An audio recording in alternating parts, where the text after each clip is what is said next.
Good morning, Aslam class. Welcome to your computing lesson today, which is on Tuesday, the 2nd of February, 2021. So all this half term, we've been looking at how to stay safe when using the internet and using online software. So far, you should have made up some rules as to what you should be doing online. You're going to have to look back at them rules today because they're going to help out. We've also looked at peer pressure and how some children may have certain things or do certain things online, and you may want to do it, or they may try to encourage you to do it even though you don't want to, or you know that it's wrong. For example, if you've got yourself a Facebook account or something, you're not allowed to have one until you're 13. So there is that peer pressure. We spoke about how peer pressure can be both good and negative. We were focusing more on the negative side of things, but just remember to respect the rules that your parents have put in place, or your carers have put in place for you. Last week, we were looking at how messages nowadays are sent very quickly. Just an example, my father-in-law, because we didn't get to see them at Christmas, he has sent all of our presents, and he sent them last week, and they've taken about 6 days to get here to us. They just arrived this morning. Now, obviously, you can't send physical items as quick as that, but messages like over the internet, you can type in a message, press enter, and bang, it's gone. And it always stays online. So that's what we need to remember. But today's lesson is a little bit more sinister. And when I mean sinister, it's about a sinister thing. And it's important as well that you learn about this because, you know, you are online a lot. You're doing remote learning at the moment, so it's all about understanding what hacking is and ways to protect ourselves from them. And when I say them, I mean the people who are committing the crime, because hacking is a crime. Okay, just remember, as always in these computing lessons, because it's all about online safety, if you do feel that something doesn't feel comfortable with you when you're using the internet, or you're not, you find something a bit worrying and you don't know what to do about it, talk to a trusted adult, which is a parent or a teacher, probably your parents at the moment because you're at home. And if you don't want to talk to a parent, you can always call Childline. It is free, 0800 1111. And they can sort of give you advice on things as well with things that you see online. Okay, so I want you to take a moment to think about what the term hacking means. So, and only take a couple of minutes, pause the video. I want you to write down what you think it means. Okay, welcome back. You should have now written down your definition. You may have, your definitions may be different to one another, but that's absolutely fine. Let's see if you've got the main gist of it. So, hacking. Hacking is gaining of unauthorized access to data in a system or a computer. Let's break that down into simpler terms for you. What that means is that hacking is gaining access to somebody's computer and getting all their data from their computer without asking them. Okay, it's almost similar to someone breaking into your house and taking all of your important things and running off with them. Okay, it's exactly the same, but this is done by the comfort of somebody's home, and they just sit on a computer and they do it via your computer, via the internet. So that is what hacking is. Okay, and it is a criminal offense, and you can see in this picture here, it is a crime, and many people in the world nowadays are fall victim to this crime on a daily basis. So here's a question for you. I want you to take a minute to think about it.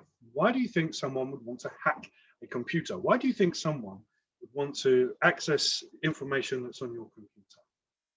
And it doesn't necessarily have to be your computer. It can also be a smartphone nowadays as well. So why do you think someone would want to do it? Okay, let's continue.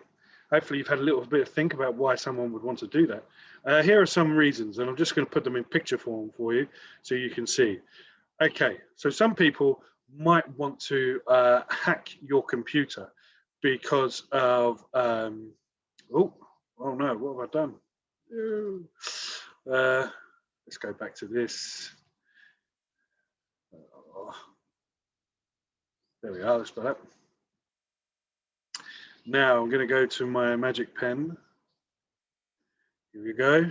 We're going to look at this one first. Okay, someone may want to hack into your computer because a lot of people nowadays have their bank details or their card details saved onto their computers. I know for certain that, you know, on my Amazon account that's on my phone, I know that my card is already saved to my account, so I can just buy things whenever I want. I don't have to keep on putting my card details in. Originally, it was brought in, things like that, to make it easier for the customer. But hackers out there found a way to hack into people's accounts. And if they have hacked into your account, then they're able to access your bank details, which of course is quite worrying. Most of these people who commit this crime don't live in the same country as you. They all live far, far away. I know that my wife was fallen victim to this before. Someone had bought a nice car in the United States of America with her money, and she quickly got it back, and we talk about how you can respond to these sort of things later on. But let's just talk about why people would want to hack you. So that's one reason to access your bank details or credit card information. The next one is this one here, to put a virus onto your system. And a virus can be anything from spyware, could be a Trojan file. You should never ever download anything from an untrusted website. You should never download anything from an email that is sent to you if you don't know who they sent you the email, because it may be a virus. And once that virus has attacked your computer, they're very, very hard to get rid of. They can even cause your computer to shut down. They can cause your computer every time to turn it on. Someone else is able to access your files, all your files as well, so photographs and things like that. So you have to be very, very, very careful. And again, we can talk about ways to protect ourselves from viruses. Personal information. Okay, this one links in nicely with the credit card, but some people like to take credit cards out in your name. So instead of you getting a shock on your bill, what they do is they take, instead of using your own bank details or credit cards, they will take one out for you in your name, get it delivered to their address, and then they will start spending the money willy-nilly and not actually paying it back. It will be you that has to pay it back. And when it comes to things like when you're older, if you want to get a mortgage or live in, you know, for a house, you have credit checks. And if someone has committed fraud against you, you may find it difficult to get a mortgage. I know for my wife, when we were looking for a house to buy, this place in fact, when we were getting our mortgage and our credit checks, we had a bit of a problem because somebody had taken a loan out in my wife's name and hadn't paid any of it back for 3 months. So we fell victim to that as well. So yeah, so that's another way that they can get money off of you. And then for the last one, which probably resonates mostly with you guys at the moment, is computer games. Now, of course, this one maybe not be as sinister or as frightening as the others, but you know, gamers who play games, they are able to access the game's system files illegally. They're not supposed to be able to, but they hack into them and then they change certain things about the game to make it easier for them to play so that they can win more games than other people. And that has been given the term hacked as well. So many different ways and why someone would like to hack your computer. Now, obviously, when somebody hacks your computer, you may get very frustrated, and it is quite worrying as well, because it's like, what can you do? Somebody's hacked into my computer. Oh no, what's going to happen? And you may feel like this guy here. Oh no, what's happened? Well, remember, you do have control to act and respond to it. So you may not have control over what's actually happened, but you can do something about it. And that's what we're going to look at now. So here is a common scenario that you may have experienced, or you know someone who has. A family member has an email from their bank showing that they bought lots of things online, and they know that they didn't order anything. here's a few questions. What's happened there? Okay. And then I'd like to ask you, what advice would you give to a family member who's been hacked? So maybe take a minute to pause the video here and just write down what you thought. So what's happened here, obviously, is that the family member, their account has been hacked. Somebody has gone into their computer where you do online banking, and they've taken down their card details or their bank details. They've then used these bank details to then start buying things online, okay, and getting them delivered to a different address, and you know, and then this poor family having to foot the bill. Now, because the family can probably prove that they didn't buy any of these things, because when you buy things online, they normally send you an online receipt or an invoice to say, you know, and they can say, look, we haven't received any of these emails.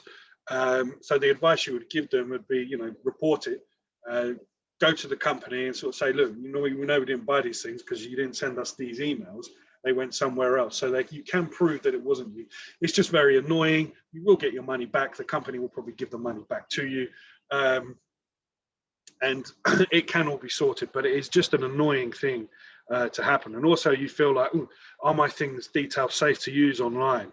So it's like being burgled almost, you know, and people can become very anxious over it. But yeah, number one, the advice would be contact the company. So if it was Amazon that you bought loads of things off, or somebody else had, contact Amazon, say, look, you didn't give me any proof of this, blah, blah, blah. And they can sort it out for you. And also report it to the Action Fraud team. The Action Fraud Online. Now, they work in correlation with the police. You wouldn't be able to actually, you wouldn't call 999 for something like this. You would call the Action Fraud line, and they will look into it for you. Now, they work with the police there, and then they will find the guy. They will then, or woman who's done the crime, they will then investigate, and they will make the arrest. And it is a criminal offence, and you can actually go to prison for this. So, and one more thing to think about is something called phishing. Now, phishing is something where a website is created or an email is sent to you that looks official.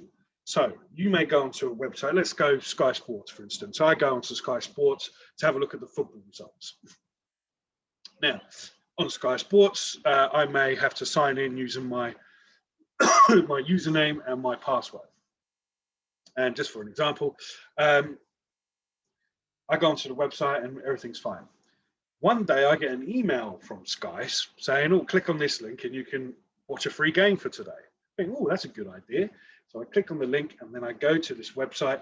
I then have to sign in using my details, but not knowing that somebody has actually created this link, made the website look like Sky. And when I put in my information, they're able to see what my username and password is, and then they take it and use it for their own benefit. Okay, that was just with Sky Sports, but they do that with banks. I got an email from the car tax company saying that your car tax is overdue, and I thought, well, hang about, I paid that just last week, so that can't be true.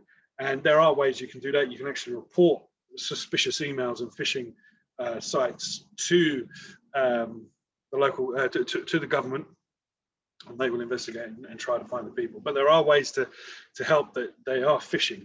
If you get an email from like a company, you would expect to see the company name in the email, the address that they've used. Most of the time, it's an address that's made up of random names and things like that. So you should never click on any links in emails that you know that are kind of false. So you just got to be aware of that. So we talk about why hackers and what happens when you get hacked. But what can you do to limit the risk of being hacked? Well, you can invest in anti-spyware software. And this is kind of like, it's software that you put onto your computer, and it's very clever. If you get an email, let's say that they think that your computer, the spyware software has identified as has a virus on it, it won't let you open that email. Or it will tell you this email has a virus on it, do not open it. Also, when you go to certain websites, it will check to see that it's a legitimate website, and it will come up and say, this website is not a trusted website, do you want to continue? So it will give you that option to carry on, but it will be telling you, giving you warning signs as to what you are opening up. So invest in anti-spyware software. Do not open emails from unknown sources. Okay, so if you get an email from someone that you don't know who it's from, don't open it. That's why we have junk email boxes in things, because a lot of that stuff can go to spam and you never see it anyway. But if you do get the odd one that comes through, like I got one many years ago from a national lottery saying that I bought a ticket, which I had done, and it went into a draw in South Africa, and you've won 6 million quid. I thought, wow, brilliant. And then I thought to myself, well, that doesn't sound right. Why do I win in thing? I got really excited at first, and then I realised this isn't genuine, and I didn't click the link on the website, because if I had done, I could have been hacked. And the last one there, another thing, don't use the same password for multiple accounts. A lot of people may use the same password for ease, so that they can remember, because we do have lots of accounts. You've got banking, you've got your tax, you've got your national, you've got your your pay slips are online now. You may have your phone bill accounts. You've got this account, this. There's loads of accounts. I must have at least 20 accounts that I use online, and you have to use a different password for every single one of them. So if you use the same one, hackers may be able to think, oh, right, we've got this password, let's try it for this one, let's try it for this one. And if it's the same, you're just making their job very easy. So your tasks for today, guys, are 3 challenges. First challenge, everyone needs to design a poster that shows how to protect ourselves against hackers, okay? To challenge 2, if you want a bit more of a challenge and you want to extend yourself, make a comic, okay, or a comic strip that shows how to protect ourselves against hackers, okay? So that's going to be a little bit more detailed than just a poster. And if you really want to go for a challenge today, try challenge number 3. I want you to create a protection plan. This can be done any way you want. However, these 3 things here need to be included. So you need to include the problem. In what ways can personal information be stolen online? And then you need to include prevention. How are you going to prevent people from stealing your personal information? And then the cure. What can you do if someone has stolen your personal information? So they're your 3 tasks for today. Okay, so there you go, guys. As always, I am on Teams. If you need any help, just leave a question. I know some of you, I know I'm taking a bit of time to get back to them. I am very busy, but I do get back one way or another. All right, then, guys, see you in the next video. Bye-bye.